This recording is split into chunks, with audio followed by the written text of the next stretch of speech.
Rasa sakit dan nyeri pada tenggorokan kerap membuat seseorang sulit untuk menelan. Penyakit yang dikenal dengan nama radang tenggorokan ini paling sering menyerang kesehatan banyak orang, terutama di musim pancaroba tiba. Selain itu, radang tenggorokan juga bisa disertai dengan demam akibat infeksi virus ataupun bakteri. Untuk mengatasinya, Anda bisa mengonsumsi bahan alami agar bisa meredakan penyakit ini.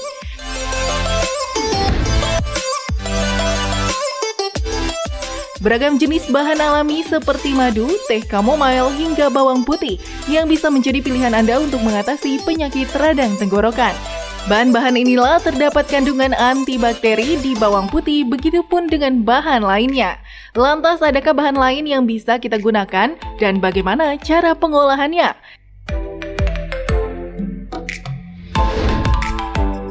Hidup Sehat akan membahasnya bersama dokter di studio hari ini. Iya pemirsa Hidup Sehat, nah itu dia tadi adalah cara mengatasi radang tenggorokan. Tapi di samping kita sudah ada dokter Elkonora yang akan mengajarkan bagaimana cara membuat ramuan dan juga cara mengatasi radang tenggorokan dengan bahan-bahan alami. Halo dokter. Hai dokter Dia, ini sebagai seorang dokter praktisi herbal, kita sekarang mengajarkan masyarakat bagaimana cara mengatasi radang tenggorokan yang mungkin membuat orang itu kayaknya kesel ya. Tapi nggak mau terlalu harus minum obat, karena kadang-kadang obat alami pun bisa membantu untuk menyembuhkan ya, dengan catatan tentunya kalau misalkan ada penyebab yang lain ya, misalnya ada bakteri, ada virus yang lain-lain. Tapi ini membantu meredakan gejalanya, dokter. Betul ya, benar sekali. Dokter, jadi ini ada apa aja dokter di sini, dok? Iya. Jadi di sini kita sekarang mau belajar bahan alam yang bisa untuk mengatasi radang tenggorokan. Jadi ini berangkat dari keprihatinan ya, sebenarnya dokter Nisa, dokter Vito, sekarang banyak sekali masyarakat yang terkena radang tenggorokan karena musim berubah-ubah, minum es, makan gorengan dan sebagainya, akhirnya nggak enak, berkurang serak, batuk dan sebagainya, atau berlendir ya. Namun banyak yang pakai antibiotik sembarangan, jadi beli sendiri di toko-toko obat tanpa resep dokter, dan akhirnya hal ini yang meningkatkan resistensi dari antibiotik yang akhirnya tidak bagus juga buat kita. Nah sebenarnya untuk first aid atau pertolongan pertama dari radang tenggorokan yang awal-awal masih ringan, bisa menggunakan bahan alam yang tersedia di sekitar kita. Nah ini banyak sekali yang bisa kita manfaatkan nih dokter Vito, dokter Nisa.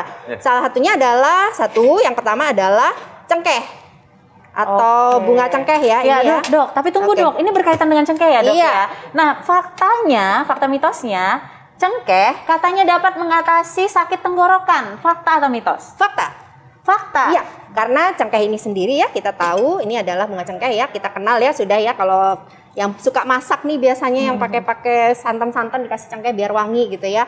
Nah ini cengkeh ini sudah kita kenal sejak lama, sejak nenek moyang kita. Secara empiris sudah dibuktikan juga bahwa cengkeh ini bisa untuk mengatasi radang di bagian pernafasan. Jika pakai sebagai wedang, biasanya dicampurkan ke wedang ya kalau kita bikin itu. Nah cengkeh ini mengandung eugenol, zat salah satunya yang bermanfaat sebagai anti radang atau anti-inflamasi, dan sekaligus minyak atsirinya ini juga bermanfaat untuk antibakteri.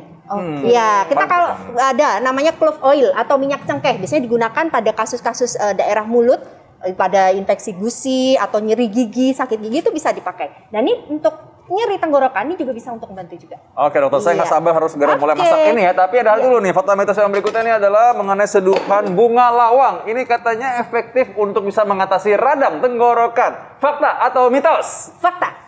Yes, ini bunga lawang, star anis ya, dokter Vito, dokter Nisa. Ya, ini bunga lawang. Kayak bintang bentuknya. Kayak bintang, betul sekali, Ilium verum. Nah ini bunga lawang ini sudah terkenal sekali sejak lama juga. Biasanya juga untuk rempah-rempah campur masakan juga. Nah ini juga sangat bermanfaat untuk radang tenggorokan. Sudah dibuktikan secara empiris juga dan secara lab juga sudah dibuktikan secara klinis. Ini pemirsa yang mau lihat nih, lihat ya bentuknya kayak bintang ya. Dia mengandung flavonoid, kemudian juga di dalamnya ada quercetin ya, camphorol, di mana di situ dia bermanfaat untuk antiinflamasi dan anti bakteri juga sama. Jadi bisa dimanfaatkan untuk antioksidan juga ketika dia diminum gitu. Oke, bagaimana cara mengolahnya dari cengkeh dan juga bunga lawang ini, dok?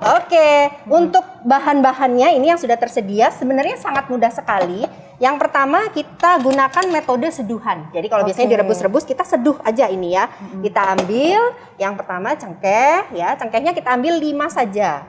5 butir ya, 5 buah. Kemudian kita ambil juga bunga lawang.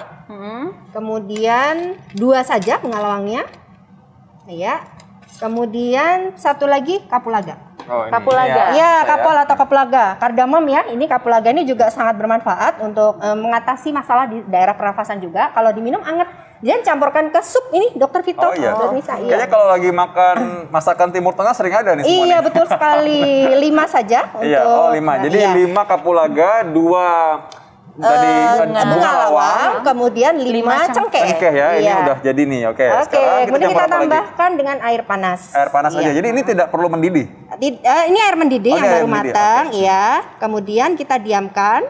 Oh, jadi tidak perlu direbus sama-sama Tidak, sebenarnya ya. iya. Kita Kita siapkan tutup. air panasnya saja. Jadi praktis sekali. Sebenarnya mirip kayak kita menyeduh teh sebenarnya. Betul. Oke. Kita diamkan dulu sekitar 5 sampai 10 menit ya sampai dia meresap kemudian agak hangat. Kemudian setelah itu kita bisa tambahkan opsional madu. Madu itu juga bermanfaat untuk mengatasi radang tenggorokan karena dia juga mengandung enzimatik dan juga antibakteri juga bisa dimanfaatkan untuk melegakan istilahnya kalau ada agak batuk. Biasanya kalau orang radang tenggorokan kan serak, batuk itu bisa digunakan Jadi madu juga. bukan sekedar manis aja ya madu Bukan. ini ya. Ya, Memang dia asalkan madu ada asli. manfaat kesehatan juga ya. Madu Ya, asli madu bukan asli madu ya. yang kayak Oke. sirup madu aja ya. Nah, ini kita diamkan 5 menit biar Sampai dia 10 hangat menit, dan nanti ya. dia akan bercampur ya. Bercampur, harusnya ya. kita aduk boleh sambil diaduk Dokter Vito supaya Ya. larut. Ya, kita aduk, kemudian nanti kita tambahkan madu untuk sebelum dikonsumsi ya, sesaat sebelum Nah dikonsumsi. dok, ini kan unik ya belimbing wuluh ini ya. Ada fakta mitosnya nih dok. Ya. Katanya bunga belimbing wuluh dapat menghilangkan lendir di tenggorokan saat radang. Nah ini fakta atau mitos? Secara empiris dia fakta sekali. Jadi bunga belimbing wuluh ini, Ini ya, coba bunga ya, kita lihat. belimbing wuluh Ini belimbingnya juga ada nih. Ya, sebenarnya semua bagian bisa Dokter Vito. Ya. Jadi bunganya bisa, belimbing wuluhnya bisa, kemudian daunnya bisa. Tetapi harus hati-hati, jangan pada orang yang kontraindikasi.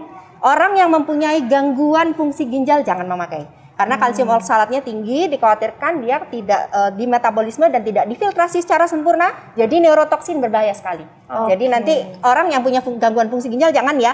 Tapi kalau orang yang normal, artinya orang-orang yang tidak ada masalah dengan ginjalnya, boleh silahkan. Ini belimbing kadang-kadang asik kalau dicampur dengan cabai tuh ya. Jadi Iya. waduh, udah langsung Sambel. bisa buat nyambel ya. Iya, betul Tapi saya sekali. baru tahu juga nih kalau ternyata ada bunganya yang bisa dipakai Iya. juga. Bunganya ini juga sama, dia mengandung antioksidan, kemudian antibakteri juga. Sudah beberapa uji lab juga sudah meneliti bahwa ini bisa menghambat bakteri juga, diantaranya Pseudomonas aeruginosa yang salah satunya ada di saluran nafas juga ya. Nah ini juga bahayanya kalau kita tidak tahu kontraindikasinya, khawatirnya diminum. Nah ini yang harus kita hindari. Tapi kalau tidak ada masalah, no problem, silakan.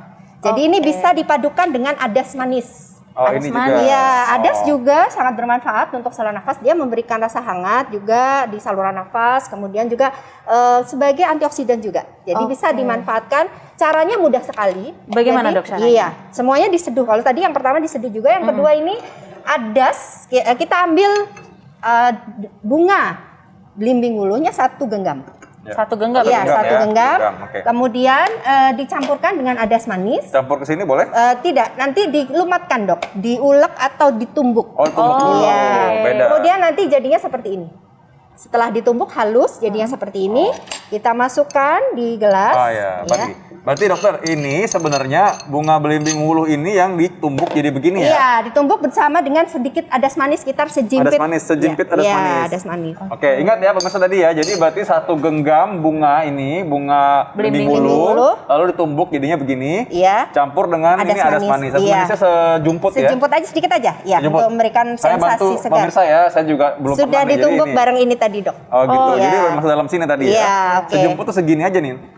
Sedikit aja, gitu, ya. ya. Oke. Kemudian kita kita berikan air panas juga di sini, tapi tidak penuh ya, cuman 1/4 aja, 1/4 ini. Ngomong-ngomong gitu, ini dok, ini wangi cengkeh tadi udah mulai ya? Iya. Udah mulai keluar nih wanginya. Minyak cirinya udah mulai keluar. Dan ini memang rasanya kalau nih sambil diaduk itu, ini baunya, aromanya ini Segar. aroma yang menyehatkan ya. Kayak Iya. semacam kita tuh kayak meledakan lendir Rempah. gitu Ya, kayaknya. aromaterapi juga karena dia mengeluarkan minyak atsiri kan dokter Vito. Iya. Padahal tadi kita diamin aja nih, ini Iya. udah kerasa baunya loh ya. Iya. Jadi tinggal Iya. tambah madu. sesaat sebelum mengkonsumsi, tidak dalam posisi panas ya madunya. Oke. Baik. Ini sama, kemudian yang tadi sudah dihaluskan, tadi ya dilumatkan kan, sebenarnya ditambah, sebenarnya airnya nggak perlu air panas, tadi air biasa aja tidak apa-apa ya. Kemudian kalau pada kita lebih srek lagi, karena dia kan harus biar kalau kotor bisa bakterinya bisa nggak ikut kemakan gitu ya. Kita biasanya tim dulu, dijerang di tim ya, seperti di steam gitu. Tapi kalau nggak pun tidak apa-apa. Sebenarnya kalau orang dewasa yang minum tidak apa-apa, itu pada anak-anak seperti itu. Nah ini kita ambil 1 sampai 2 sendok makan sekali minum ya, bisa dikonsumsi 2 kali sehari. Oh, oke. Iya, dan ini sebenarnya belimbing wuluh tuh semuanya all bisa dipakai, bukan hanya bunga. Jadi termasuk buahnya. Ini juga bisa direbus, dicampur dengan bunganya, bisa untuk obat batuk juga. Karena kan radang tenggorokan tuh biasanya cenderung serak dan batuk ya. Tidak hanya sakit saja, biasanya setelah itu dia ada batuk, ada serak dan nggak nyaman, berlendir gitu. Ya, sama begitu. Kemudian daunnya juga bisa. Jadi kalau misalkan mau dicampur dengan apa yang lain, misalnya madu atau jeruk lemon bisa? Sebenarnya tidak perlu Dokter Vito kalau perlu, ini ya, karena sebenarnya kita menginginkan sensasi asli dari belimbing wuluh itu sendiri. Gitu. Kalau hanya madu sih nggak apa-apa sebenarnya, cuman kalau lemon rasanya agak aneh aja gitu. Baik. Ya, Ini ramuan lain masih ada ya, ramuan untuk bisa membuat kita lebih mengatasi radang ya. Iya. Aku bilang lebih cantik kali ya. Sesaat Sesaat lagi ya, lagi. tetap di Hidup Sehat.